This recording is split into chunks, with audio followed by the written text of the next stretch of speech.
आप देख रहे हैं नेट्रिक न्यूज, साहस सच कहने का।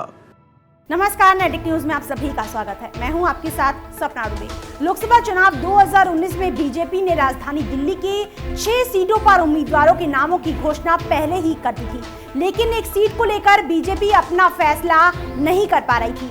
बीजेपी के उत्तर पश्चिम सीट से उम्मीदवार के नाम की घोषणा न करने के बाद इस सीट से बीजेपी सांसद उदित राज काफी नाराज हो गए थे। उन्होंने पीएम मोदी और पार्टी अध्यक्ष अमित शाह पर भी निशाना साधा था और निर्दलीय चुनाव लड़ने की धमकी भी दी थी, लेकिन लगता है उदित की धमकी का बीजेपी पर कोई खासा असर नहीं पड़ा। तभी तो नामांकन के आखिरी दिन यानी 23 अप्रैल को बीजेपी ने नॉर्थ वेस्ट सीट से उदित राज का टिकट काटकर सूफी सिंगर हंस राज हंस को अपना 7वां उम्मीदवार बनाया है। दिल्ली की सभी 7 सीटों पर 12 मई को मतदान होना है, जिसके लिए दिल्ली में प्रत्याशियों के नामांकन भरने का सिलसिला जारी है। अब इस कड़ी में हंसराज हंस का नाम भी शामिल हो गया है। इस चुनाव में सितारों को तो आप पहले ही मैदान में उतरता देख चुके हैं। अब सितारों के बाद गायक भी लोकसभा चुनाव 2019 में तड़का लगाने आ गए हैं, जिसे देखने के बाद लग रहा है कि इस बार का चुनाव राजधानी दिल्ली में मजेदार होने वाला है। सूफी सिंगर हंसराज हंस के नॉर्थ वेस्ट सीट से उम्मीदवार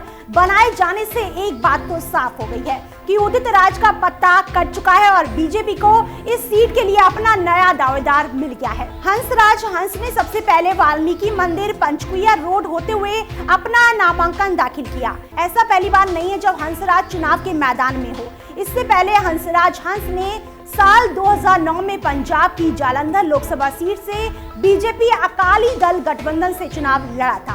फरवरी साल 2016 में हंसराज ने कांग्रेस ज्वाइन कर ली थी, लेकिन दिसंबर में वो वापस बीजेपी में शामिल हो गए थे। हंसराज हंस का मुकाबला कांग्रेस के राजेश लिलोटिया और आम आदमी पार्टी के गुग्गन सिंह से होने वाला है।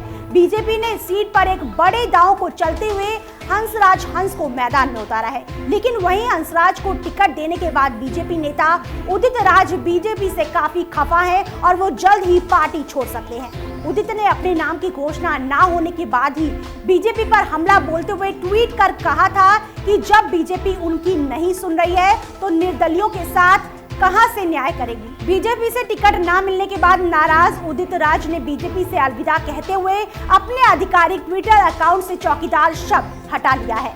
ट्विटर पर उन्होंने अब सिर्फ डॉक्टर उदित राज MP लिखा है। उदित ने चौकीदार हटाकर ये जता दिया है कि अब वो बीजेपी पार्टी के सदस्य नहीं हैं। उन्होंने बीजेपी को अलविदा कह दिया है।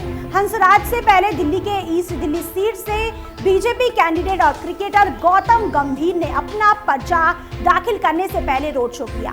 इस रोड शो में बीजेपी नेता महेश गिरी भी मौजूद रहे, जिनकी ईस्ट दिल्ली सीट से इस बार गौतम गंभीर को उम्मीदवार बनाया गया है। दिल्ली की गद्दी हासिल करने के लिए तीनों ही पार्टियां अपना सारा दमखम दिखाने में लगी हुई हैं।